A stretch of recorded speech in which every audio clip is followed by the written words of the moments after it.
hari ini adalah pembukaan kedai pertama Tulis Cantik. Sebab sebelum ni kita buat online selama 2 tahun.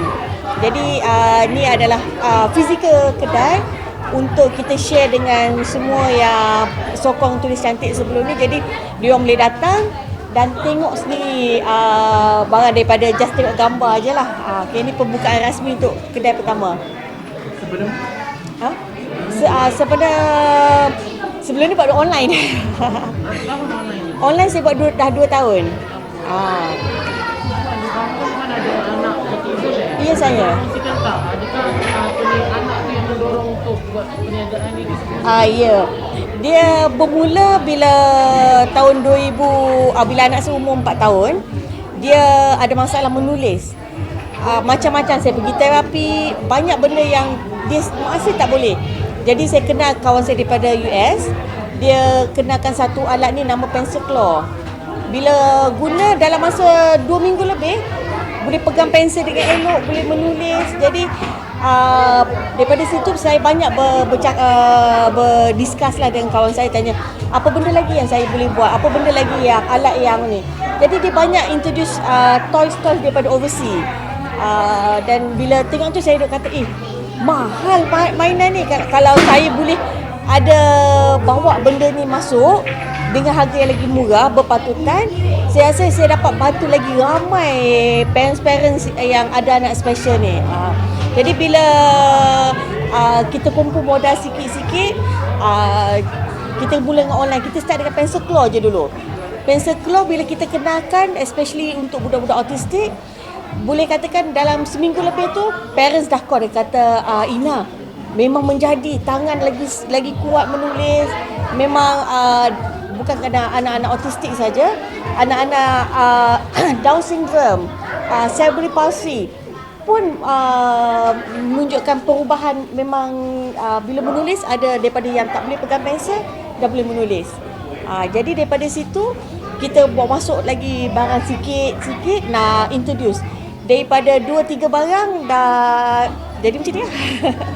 Di antara barang selain Pensel kita ada buku saya sendiri, buku teknik membaca dan menulis menggunakan otak kanan. Buku ni saya hasilkan daripada anak, dengan anak dulu. Sebab anak saya dari umur 4 tahun dah boleh baca.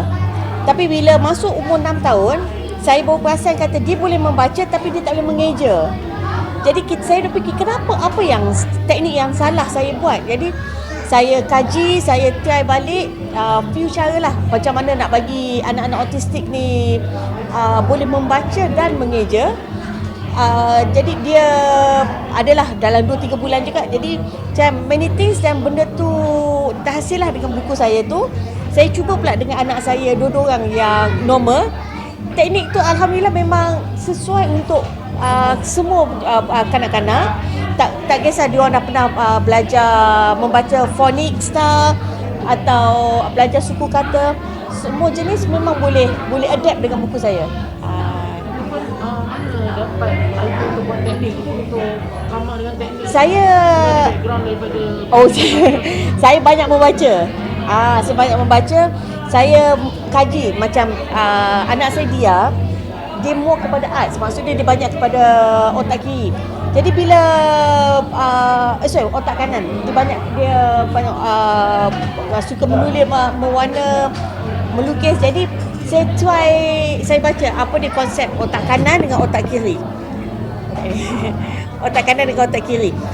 Jadi otak kanan ni dia lebih kepada facts and factors. Jadi bila dia hafal kepada pattern, macam budak-budak autistik ni dia orang lebih kepada patterning. Macam kalau hari ni dia bangun, dia makan, dia tidur. Tiba-tiba besok kita suruh dia bangun, pergi main, pergi ni, dia tak boleh dah sebab rutin dah berlari. Jadi bila dengan buku menulis ni adalah mengikut patterning. Macam mana huruf A kena tulis macam ni dulu. Dia dia punya bentuk dia macam ni. Jadi itu adalah teknik yang saya tekankan kepada anak-anak untuk mana anak-anak yang susah nak mengingat. So instead of ingat the bunyi, kita ingat pattern. Jadi pattern ni dia lagi senang macam macam zaman dulu-dulu bila kita dekat college ke kat U, bila lecturer bagi nota, bila kita nak ada exam kan kita akan tulis balik, buat nota sendiri. Sebab apa? Sebab kita ingat macam mana kita hafal nota tu is by writing back the notes yang orang bagi. So sama juga konsep, otak kanan ni dia membantu anak untuk ingat balik patterning apa yang dia dah diajar. Jadi banyak try and error dekat situ lah. Boleh kongsi sikit apa perubahan yang berlaku pada anak puan yang autism? Okay. Yang berapa lama proses? Okay. Anak saya start ada communication, start panggil ibu at the age of 5 tahun. So daripada tapi sekarang dia tukar panggil mama. Saya anak bongsu dalam family. Saya tak ada adik, saya bila besar pun semua bayar-bayar saya. Jadi saya tak ada perasaan dulu tak erti nak bermain dengan budak-budak. Jadi bila saya ada anak sulung, saya tak tahu nak main. Saya tak tahu nak macam mana nak. Saya hanya tahu jaga dia minum, dia tidur, benda-benda basic macam tu je. Jadi bila dah ada anak, saya belajar untuk bermain. Jadi it takes lambat sikit lah bila saya start dengan anak ni. Jadi bila saya dah tahu konsep macam mana bermain, bercakap. Jadi anak yang daripada tak boleh bercakap langsung, dah boleh panggil, boleh ada two-way communication, boleh express kenapa mama sakit, kenapa mama ni, sudah ada pertanyaan. So alhamdulillah at the age of 9 tahun, daripada tak boleh bercakap langsung, dah boleh express, dah ada expression sikit, dia dah ada two-way. So saya rasa itu perubahan yang kita, walaupun tak senormal umurnya, tapi alhamdulillah peningkatan yang memang saya adapt daripada awal. Perlahan. Apa? Perlahan-lahan. Perlahan-lahan, tapi orang kata staggered lah. Dia tak staggered, dia sekata dia naik. Puan, macam mana penerimaan ni? Mula-mula dia tahu ada anak autism. Anak berapa orang? Anak saya 3 orang. Yang Autism tu yang sulung. sulung. Sebab anak sulung kan? Anak sulung memang, saya bila tahun pertama saya tak ada masalah langsung sebab dia berjalan awal, dia merangkak awal, dia bermain, dia bergelak, tak nampak apa-apa ni. Saya pun sampai sekarang saya masih fikir, what did I do wrong? Kat mana salah saya yang anak tiba-tiba tak boleh bercakap, tak ada eye contact. Jadi bila Yang tak cakap ni. saya detect dia bila sedar kata anak ada autistik umur dia 23 bulan, 1 tahun 11 bulan. Itu pun sebab kawan saya datang rumah, anak dia, mak dia kata, Asha pergi ambil barang kejap, anak dia boleh pergi dan bagi. Anak saya tak boleh buat. Tapi anak saya ABC tip top. Colouring, warna, shapes, haiwan, nama animal tu 100 dia tahu. But nak panggil mama tak tahu, nak bagi tahu lapar tak tahu, nak susu tak tahu. Jadi benda-benda ni yang saya sebagai ibu terlepas pandang. Saya rasa anak saya dah boleh cakap, tapi itu bukan bercakap, itu hanya tahu perkataan. Bercakap adalah saya mahu, I want expression. Jadi bila tak ada benda tu, saya memang panik. And waktu tu pula baru lepas beranak, anak nombor 2. Jadi dalam keadaan pantang, saya baca pasal autism, memang nervous breakdown. Saya panik, saya bawa anak pergi diagnos waktu tengah dalam pantang. Saya punya nervous, saya rasa macam stres sangat-sangat sebab saya tak tahu autism tu apa. Saya duk ingat macam bila kita baca mental disorder, dalam kepala otak ditranslatekan adalah gila. Jadi kata anak aku ni sampai tahap macam tu sebab mungkin kita tak tahu, ilmu tak cukup. Jadi bila pergi diagnose, doktor bagi tahu kena pergi jumpa psikiatris dulu. Lagi kita panik. Jadi bila pergi psychiatrist, alhamdulillah psychiatrist very understanding. Dia kata, sebab saya cerita, saya baca, katanya kalau budak main roda tu autism. So dia cakap memang generally memang main roda tu ada baik buruk dia, tapi doesn't mean bila main roda budak tu autism. Maksud dia adalah bila dapat kereta, dia kalau dia tak main benda permainan tu mengikut cara yang betul, dan kita kena worry. Tapi kalau mungkin dia anggap bila dia terbalikkan kereta, dia main tayar tu macam main ais kacang ke, imagination, itu tak ada masalah. So kita banyak orang yang tersilap pandang bila benda-benda yang tak ada kaitan. Jadi bila saya jumpa psychiatrist ajar saya untuk adapt macam mana nak bercakap dengan anak. So saya bercakap dengan anak 2 tahun non-stop, menyanyi, bercakap, dia tak balas pun, tapi memang communicate. Saya cakap je, kata dia, what do you want, you nak ni. Saya tak pernah tanya, saya jarang tanya soalan sebab tahu dia tak boleh. Dia, are you okay? Saya bercakap, bernyanyi, bercerita, macam dah jadi macam kalau nak minum pun macam menyanyi sambil bagi minum, nak bagi dia ada communication. 2 tahun tak ada apa-apa, tapi the first time dia sebut ibu, nangis. Kali pertama kan, macam kata, saya update status, tapi mungkin setengah orang kata, alah apa masalah umur 5 tahun. Tapi bagi saya, ibu tu very tough, macam anak sulung. Kita harap yang terbaik untuk dia, dan orang lain dah boleh panggil, macam anak saya nombor 2 tu pun dah boleh panggil ibu, tapi yang sulung tak keluar. Tapi bila sekali dia keluar kan, melted orang kata. Nampak normal lah. Normal, sangat normal. Tak ada. Tapi 2 tahun Baru nampak dia punya ni. Saya tak ada, macam saya sampai sekarang tak tahu.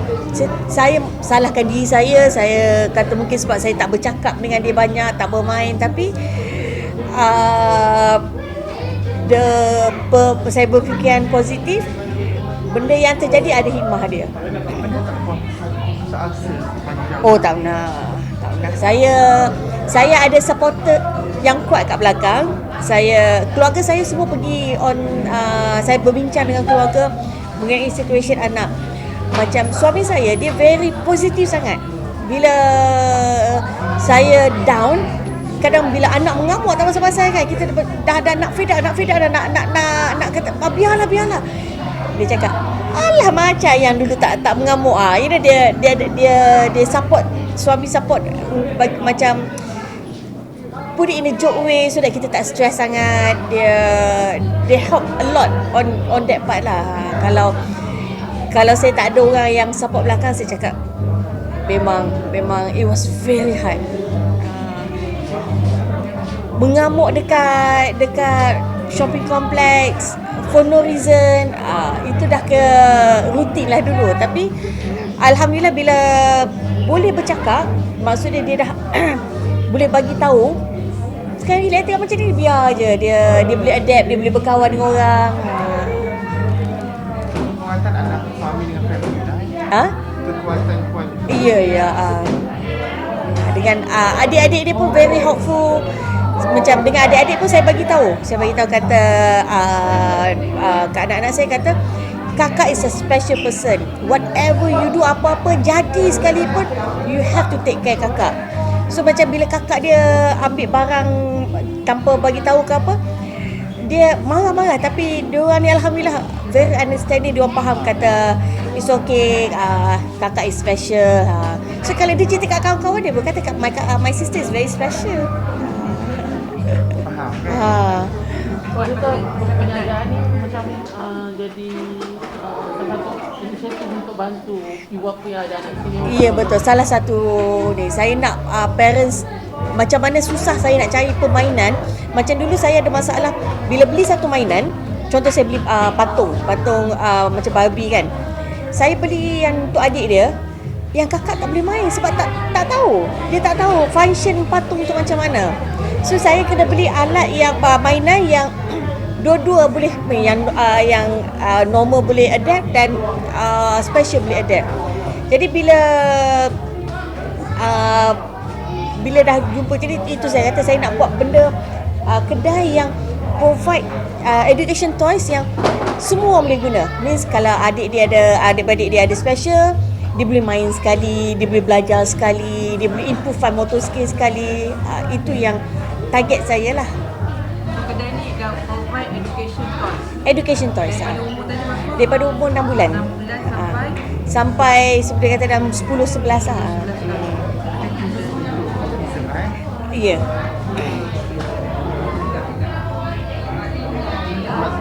tapi sini sebab yang dekat dengan rumah atau permintaan di sini. Jujur kata sebab dekat dengan rumah, sebab saya nak tengok konsep macam mana. Jadi lagi pun senang untuk bawa anak. Walaupun saya tengok, saya suka area kawasan rumah saya ni sebab taman-taman baik-baik semua. Jadi kalau boleh memang saya nak cari yang dekat dengan rumah lah. So barang banyak import lah. Banyak import dah. Harga dari serendah Saya dah RM2. So nanti penuh lah kedai ni. InsyaAllah. Tunggu next batch. Kedai ni kita ni baru dibuka baru Baru hari ni official first day lah. Benda online apa? Online kita ada website www.tuliscantik.com.my. Facebook pun Tulis Cantik, Instagram pun Tulis Cantik.